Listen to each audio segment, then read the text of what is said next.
Hello everyone! Today, we'll make an easy version of the popular fault line cake. To frost this cake, we use buttercream cheese.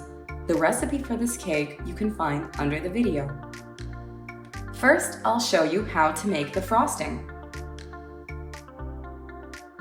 Beat the softened butter for 5 to 8 minutes at medium speed with a mixer.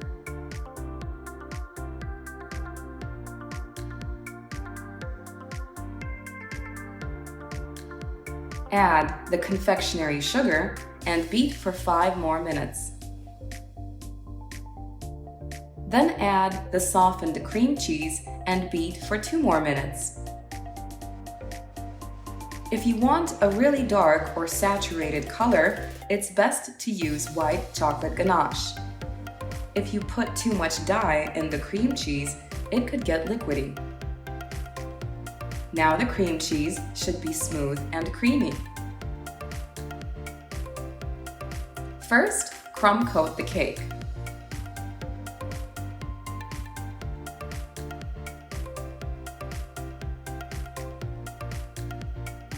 Put it in the refrigerator for a few hours and then cover the cake with frosting again.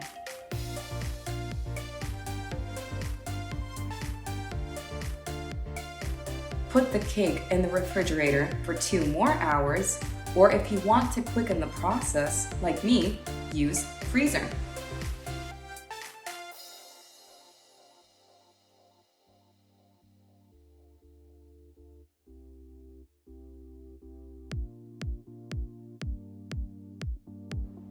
Now apply gold to the middle of the cake. We paint almost the whole cake, not reaching the edges. Use a wide and soft brush. Try not to press hard. Wait for 10-15 minutes until the frosting is softer and put the beads in. I do this with a moistened finger, but feel free to use gloves. First, attach the small ones. The bigger ones are easier to apply when the whole cake is ready.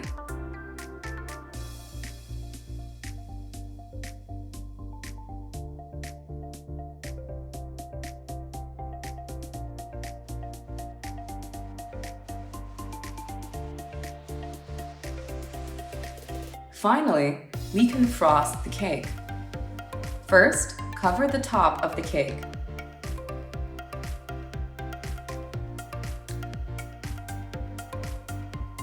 We will make 3 rows on top and 3 rows on the bottom. The measurements of my cake I've mentioned under the video. The edges of our fault line cake should be uneven. If you've made them too even, add a few more curves.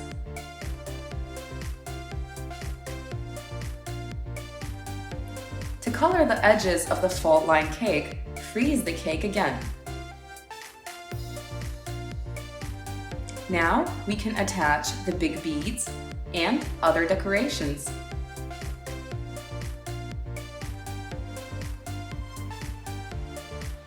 I've got Isomalt lollipops and waffle butterflies. You can learn to make them in my other YouTube videos.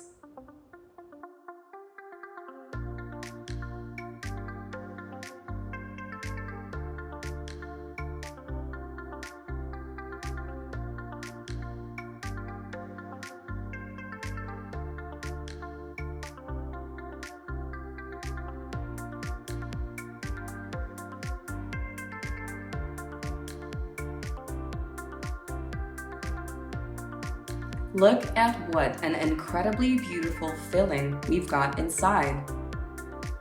It's chocolate, mango, and passion fruit. One of my favorite flavors. It's amazing.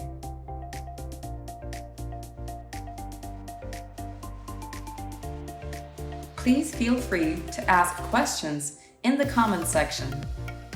Thanks for watching this video, and we'll see you again. Bye-bye.